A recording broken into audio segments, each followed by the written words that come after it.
Panorama group, जो सोचता है वो करता है। आपके अपने सपनों का आशियाना। कि अगर अनंत सिंह अपराधी हैं तो उनकी पत्नी को सिंबल क्यों दिए, इसका जवाब तेजस्वी यादव जनता को दें, तब फिर हम बताएंगे। नीतीश कुमार क्यों गए थे? नीतीश कुमार किसी के घर पे नहीं गए थे। नीतीश कुमार बाढ़ जाने के क्रम में गए थे, और नीतीश कुमार कम से कम अनंत सिंह के यहाँ 50 बार जा चुके हैं। नमस्कार, आप देख रहे हैं सिटी पोस्ट लाइव और मैं हूं आपके साथ प्रभाकर पांडे।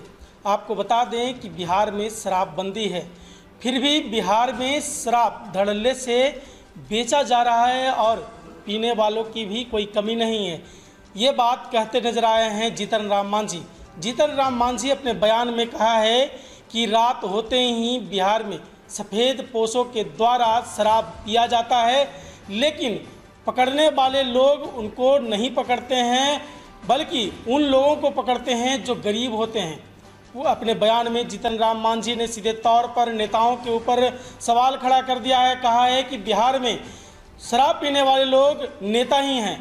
इस पर अशोक चौधरी ने कहा है कि वो बहुत ही वरिष्ठ मंत्री हैं और बिहार के पूर्व मुख्यमंत्री भी रह चुके हैं। यदि उनके पास कोई इस तरह का सबूत है तो वो पेश करें और उन लोगों पर कानूनी कार्रवाई की जाएगी। इस तरह का बयान देते नजर आ रहे हैं। अपनी प्रतिक्रिया में कहते नजर आ रहे हैं अशोक चौधरी ने सीधे तौर पर कहा कि वो वरिष्ठ नेता हैं और इस तरह का यदि बात कह रहे हैं जीतन राम मांझी तो उनको जो सबूत उनके पास है वो पेश करें, उन लोगों पर भी कार्रवाई सरकार करेगी, ये कहते नजर आए। तो वहीं अनंत सिंह को सीधे तौर पर अपराधी कह दिया है तेजस्वी यादव, और उन्होंने कहा है कि नीतीश कुमार अपराधियों से मिलते हैं और अपने सीएम हाउस में अपराधियों को बुलाते हैं और इस तरह का बयान दिए थे। इस पर अशोक चौधरी ने कहा कि जब अनंत सिंह अपराधी हैं तो उनके पत्नी को पहली बार सिंबल किसने दिया, क्योंकि नीतीश कुमार ये पहला दफ़ा नहीं,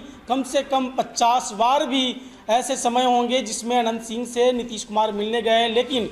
लेकिन लालू यादव ने यह कहा था कि अनंत सिंह अपराधी हैं। फिर भी ये जानते हुए कि अनंत सिंह अपराधी हैं तो उनके पत्नी को अपना सिंबल क्यों दिया। अब आप लोग ये बताएं कि अपराधी नीतीश कुमार या अपराधी लालू यादव। यदि लालू यादव ये अपने बयान में भी कहा था कि ये अपराधी हैं अनंत सिंह के बारे में, तो फिर अपना सिंबल अनंत सिंह को क्यों दिया? इस तरह का बयान देते नजर आ रहे हैं अशोक चौधरी। तो क्या कुछ कहते नजर आ रहे हैं अशोक चौधरी? छोड़े जाते हैं आपको उनको बातों के साथ। नहीं, देखिए, ऐसा है कि हम मानते हैं और हमारा ऐसा सोचना है, ये मेरा व्यक्तिगत राय है, ये पार्टी की राय नहीं है। पार्टी की क्या राय है? पार्टी के स्पोक्स पर्सन।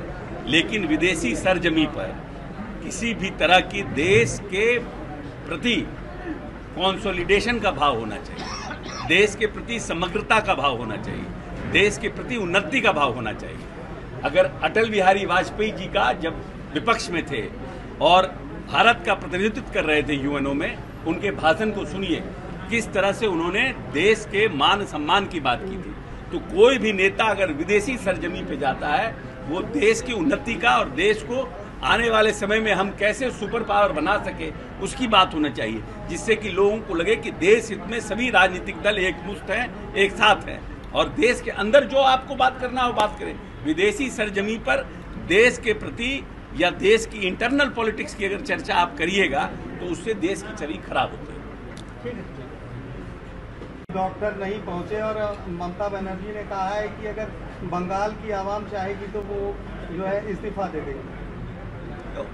वो उन्होंने अपनी संवेदना व्यक्त की कि हम बातचीत करने के लिए सरकार तैयार है, और हमको लगता है कि ऐसी परिस्थिति में सरकार के साथ बातचीत में जाना चाहिए और अपनी स्थिति और अपनी बात को रखना चाहिए, जिससे सरकार की क्या नीयत है ये भी साफ होती है और डॉक्टर क्या चाहते हैं ये भी साफ होती है। ऐसे तो डेडलॉक हो जाएगा ना।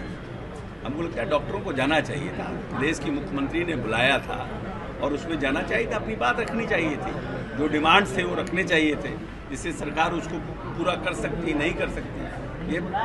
लेकिन ये कि हम नहीं जाएंगे, कल कोई ऐसी बात हो जाए किसी राज्य में और एक तरफ कहे कि हम डेडलॉक की स्थिति पर है, तो सरकार के लिए तो मुश्किल हो। बंगाल के राज्यपाल ने सर कहा है कि वो किसी भी मंच पर ममता बनर्जी के साथ जो है मंच साझा नहीं करेंगे।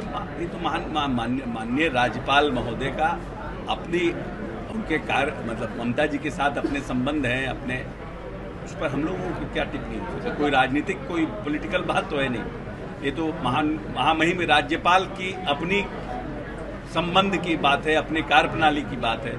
बहुत सी जगह मुख्यमंत्री नहीं जाते, बहुत सी जगह राज्यपाल भी नहीं जाते। धन्यवाद सर। राहुल गांधी सर विदेशों में तौर पर कहा कि अगर 20 सीटें हमारे पास अधिक रहती तो जो 400 का नारा दे रहे थे वो जेल में रहते। हो सकता है उनका ऐसा सोच होगा कि हम आएंगे पावर में तो अपने विरोधियों को जेल भेजेंगे, लेकिन अनफॉर्चुनेटली महादेव ने उनको पावर ही नहीं दिया, क्योंकि महादेव अगला को जेल भेजना नहीं चाहते थे। बैड लक हो गया उनका। केजरीवाल को शराबबंदी पर जीतन राम मांझी सवाल कर रहे हैं, कह रहे हैं कि सफेद पोश लोग शराब पीते हैं लेकिन प्रशासन उन्हें पकड़ती नहीं है। रात में सफेद पोश लोग शराब पीते हैं। प्रशासन जानकारी सरकार को देनी चाहिए कि ऐसे कौन प्रशासन के लोग हैं जिनके मिलीभगत से ऐसा हो रहा है, हम लोग उस पर कार्रवाई करेंगे।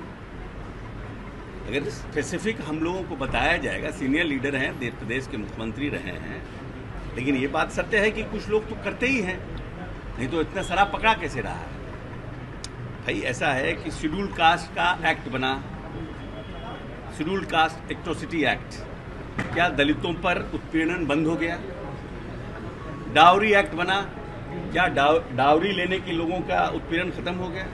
एक्ट बनने के बाद उसी तरह से हमने शराबबंदी लाया, लेकिन कुछ लोग रहते हैं इस तरह के काम में। अब आपको हत्या करने पर जेल होगा, फांसी होगा, तो हत्या बंद हो गई है क्या देश में? पूरे करता ही ये लोग, तो दुष्ट प्रवृत्ति के लोगों की कमी नहीं है कहीं भी, वो लोग अपनी करते हैं घटना। सर कि हम सरकार लेकर लगातार तेजस्वी यादव हमला कर रहे हैं, कह रहे हैं कि अपराधी को कभी सीएम हाउस बुला से मिलने के लिए कभी खुद ही चले जाते हैं उनके आवास में। अच्छा, अगर ये इतना जोर से बोल रहे हैं कि अपराधी हैं, तो इनकी पत्नी को ये टिकट काहे दिए, क्यों सिंबल दिए? ये तो प्रश्न पूछेंगे ना हम कि अगर अनंत सिंह अपराधी हैं तो उनकी पत्नी को सिंबल क्यों दिए? इसका जवाब तेजस्वी यादव जनता को दें, तब फिर हम बताएंगे नीतीश कुमार क्यों गए थे। नीतीश कुमार किसी के घर पे नहीं गए थे, नीतीश कुमार बाढ़ जाने के क्रम में गए थे, और नीतीश कुमार कम से कम अनंत सिंह के यहाँ 50 बार जा चुके हैं अपने राजनीतिक पूरे कार्यकाल में, कोई पहली बार नहीं गए थे। लेकिन तेजस्वी यादव ने पहली बार टिकट दिया था, जानते हुए लालू प्रसाद यादव ने उनको अपराधी कहा था, उनके ऊपर किस तरह की उनके ऊपर विपत्तियां आई थी जब वो नीतीश जी के साथ थे, फिर भी आपने टिकट दिया। दोषी कौन, नीतीश कि लालू? जनता को सोचना। सर वाला वीडियो उनके पास है, वो सार्वजनिक करना चाहिए। झूठ बोलने से अच्छा है कि उसको सार्वजनिक करें। उन्होंने कहा कि जेडीयू बीजेपी के जितने नेता हैं वो हमारे यहाँ आए, हम उनको दिखाएंगे। मौका है, जब आप पब्लिक में बोल रहे हैं तो पब्लिक में सार्वजनिक कीजिए ना। आप बोल रहे हैं पब्लिक में, दिखाइएगा अकेले अकेले में, तो गलत बात है ना। आपको सार्वजनिक करना चाहिए। अगर नीतीश कुमार का ऐसा कुछ है आपके पास कि लालू यादव के पास गिड़गिड़ा रहे हैं, करिए सार्वजनिक, हम लोग भी देखें। आपको तो लगता है कि तेजस्वी जो कह रहे हैं कि 2 बार उन्होंने नीतीश कुमार को जीवन दान दिया, उनकी कृपा रही, तो नीतीश कुमार की सरकार को 2 बार। ऐसा है कि इस पर हम पहले भी बोल चुके हैं कि माननीय नेता के साथ आने से किन किन राजनीतिक दल को फायदा हुआ है, ये चुनाव के आंकड़े बताते हैं। हाथ कंगन को आरसी क्या, परेल के वो फारसी क्या, आंकड़ा देखिए। झूठ बोलना, बार बार एक ही बात को रिपीट करने से कोई फायदा नहीं है। आंकड़ा देखिए, जब जब राजनीतिक दल नीतीश कुमार के साथ आए हैं, आंकड़ा क्या कहता है। हम क्यों बोलने से, और उसमें आंकड़ा देखिए, आंकड़े से समझ में आएगा क्या स्थिति थी लालू प्रसाद यादव की 2015 के पहले, कितने सीटों पर थे, नीतीश जी के साथ अलायंस करने के बाद उनकी क्या स्थिति बनी, सब तो आंकड़ा कहता है। कह रहे हैं कि अशोक चौधरी भी बीजेपी के संपर्क में है। नहीं, हम तो सबके संपर्क में हैं। हम तो आपको पहले कह चुके हैं, पुतिन से लेके जो बाइडन से लेकर के देश के जितने इंटरनेशनल लीडर हैं, हम सबके संपर्क में हैं। तो निश्चित रूप से भारतीय जनता पार्टी के भी संपर्क में होंगे। सर